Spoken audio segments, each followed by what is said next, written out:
Hola, ¿cómo estás? Me alegra saludarte nuevamente. Bienvenido entonces a esta serie Hablemos de Maltrato, donde tú y yo aprendemos qué es el impacto que tiene la infancia en la adolescencia y cómo podemos prevenir que toque en la vida de tus hijos el maltrato. Entonces, si no me conoces aún, soy la psicóloga Gina, creadora de este canal de YouTube, y aquí aprendemos juntos sobre crianza, salud mental y muchos otros temas para poder conocer a tus hijos. Entonces suscríbete a este canal para que estés al día de este y otros temas. Entonces el día de hoy vamos a hablar de los hijos necesitan la chancleta, la palmada. ¿Deseas la respuesta a esta pregunta? Ya nos vemos y te la cuento. Bueno.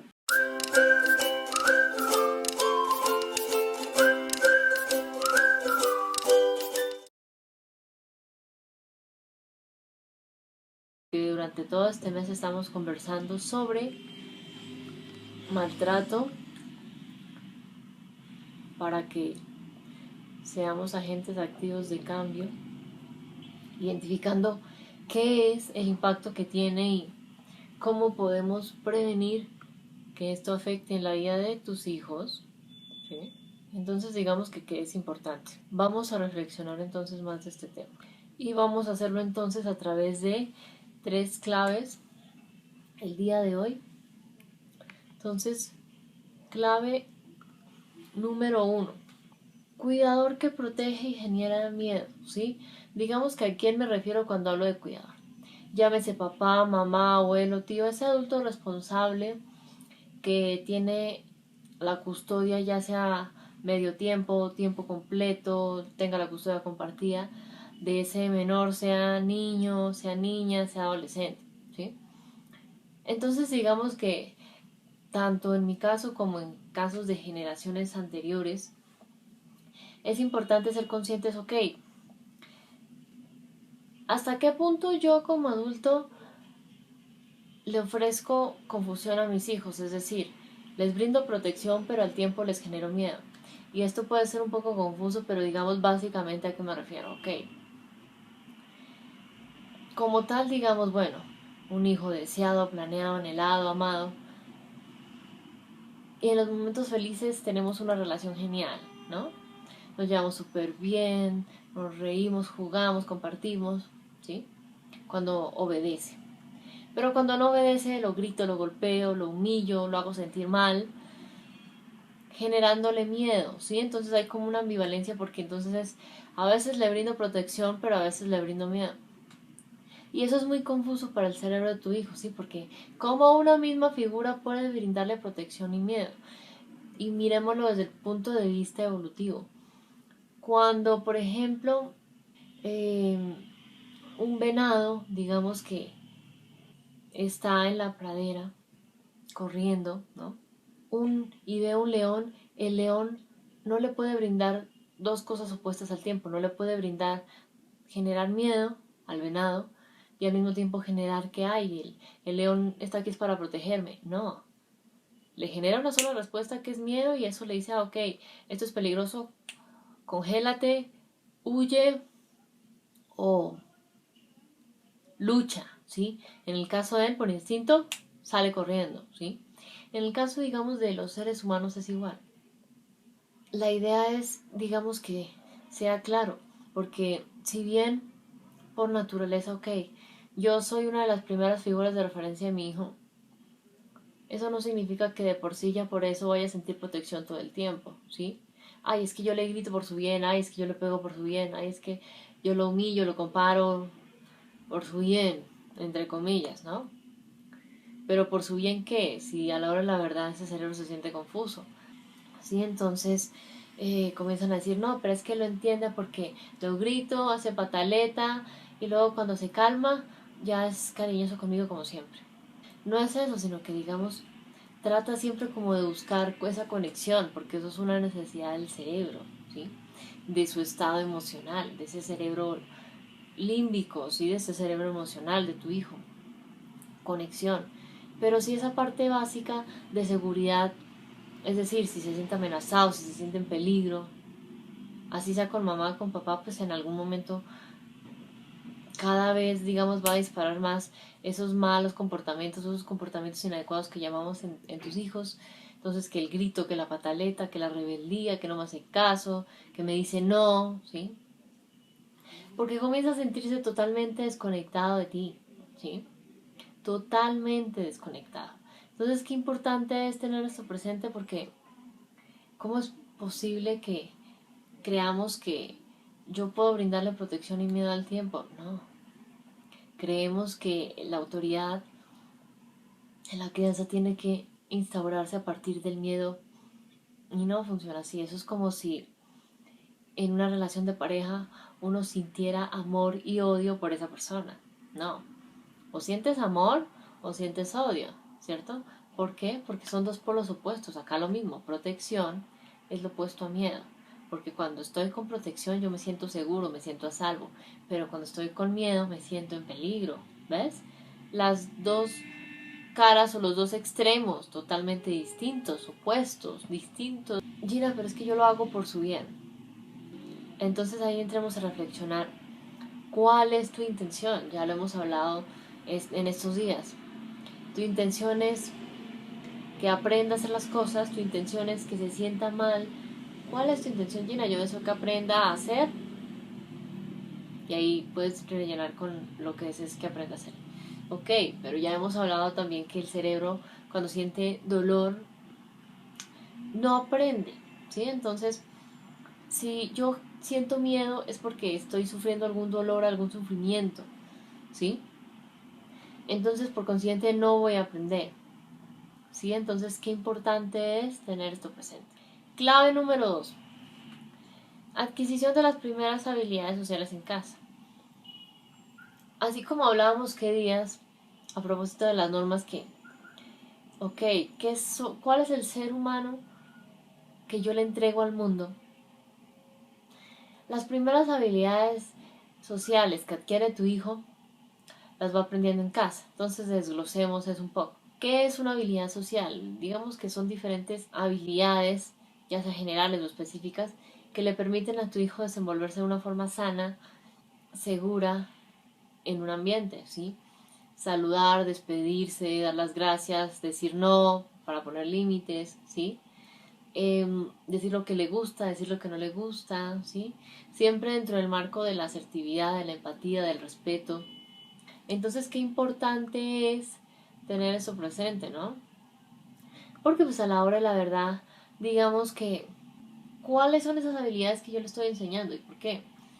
Porque digamos, si yo le genero miedo a mi hijo, porque todo el tiempo lo hago sentirse mal, ahí no estamos enseñando habilidades.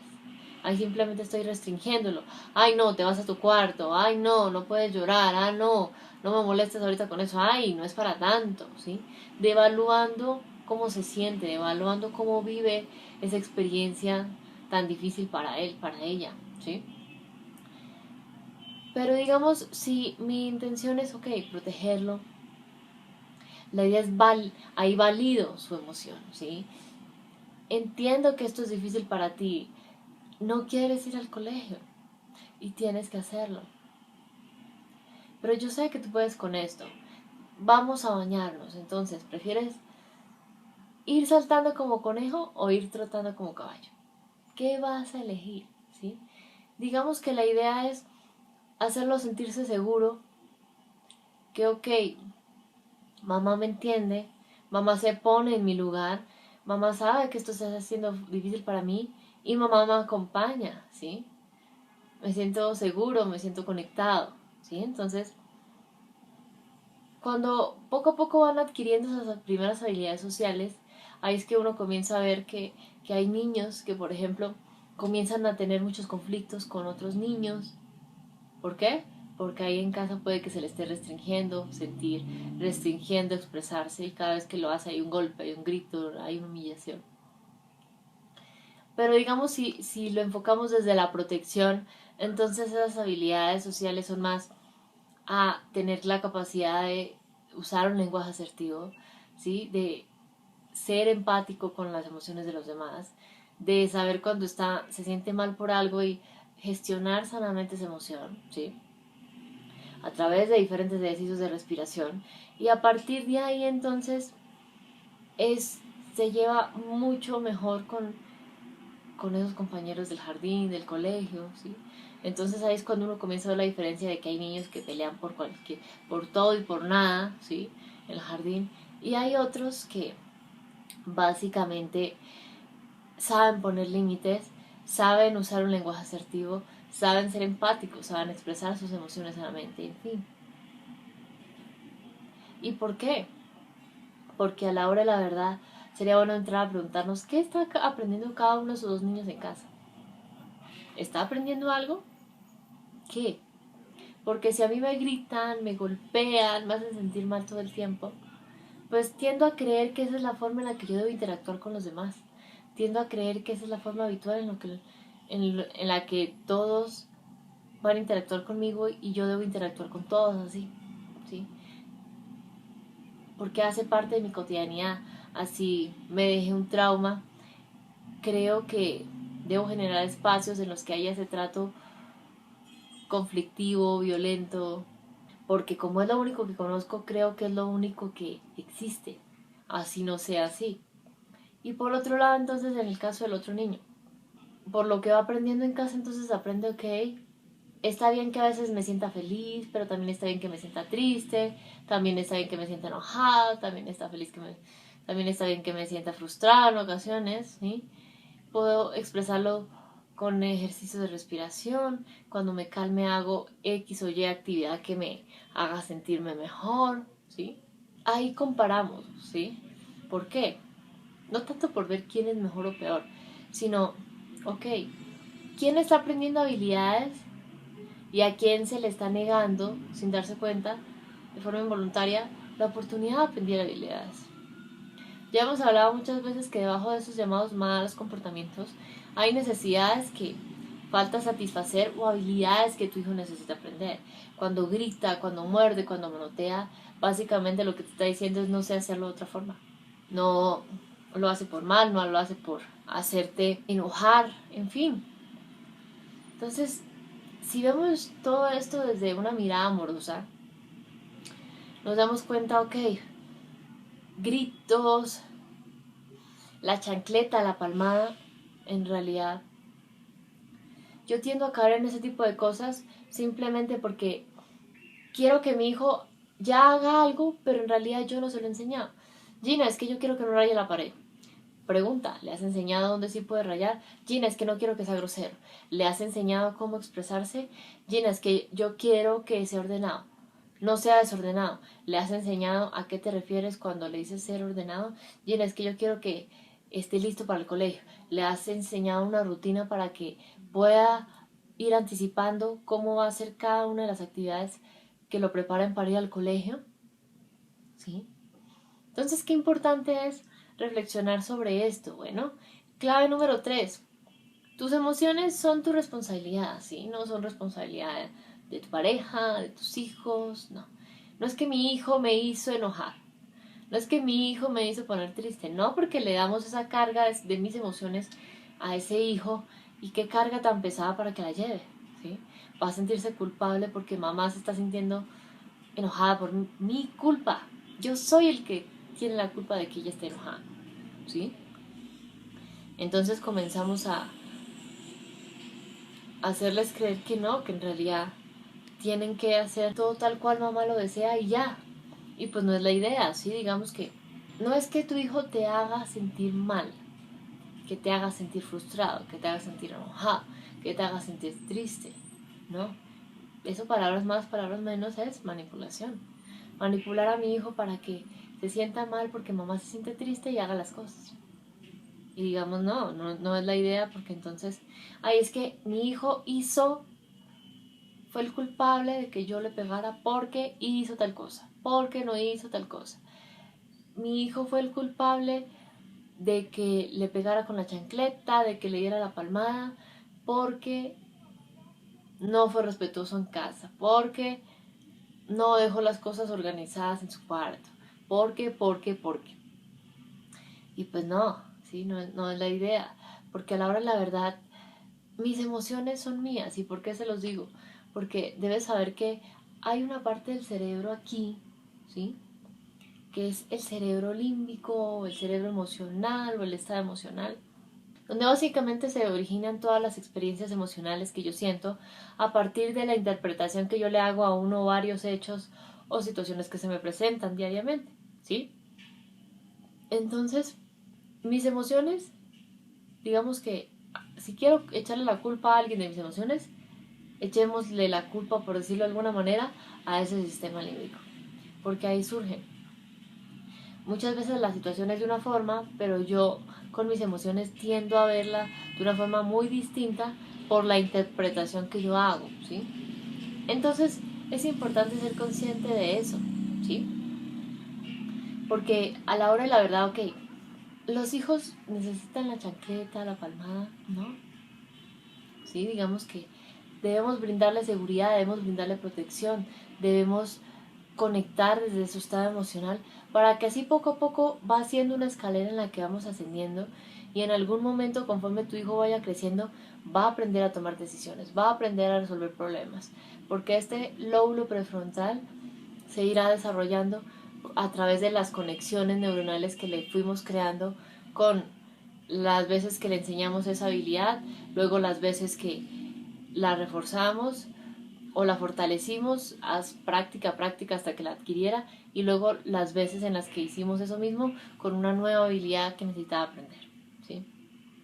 Fue un camino paso a paso que fuimos recorriendo juntos, reconociendo cuáles eran esas habilidades que necesitaba aprender, práctica, práctica, práctica hasta que la aprendiera y ya poco a poco, digamos, conforme fuera creciendo, te iba a demostrar, ok, comienza a integrar ese cerebro, ¿sí? Entonces, digamos que es importante tener eso presente para ser conscientes de todo esto, para que sigamos conversando mucho más todo este mes y tú y yo hablemos de maltrato. Bueno, un abrazo enorme. Chao.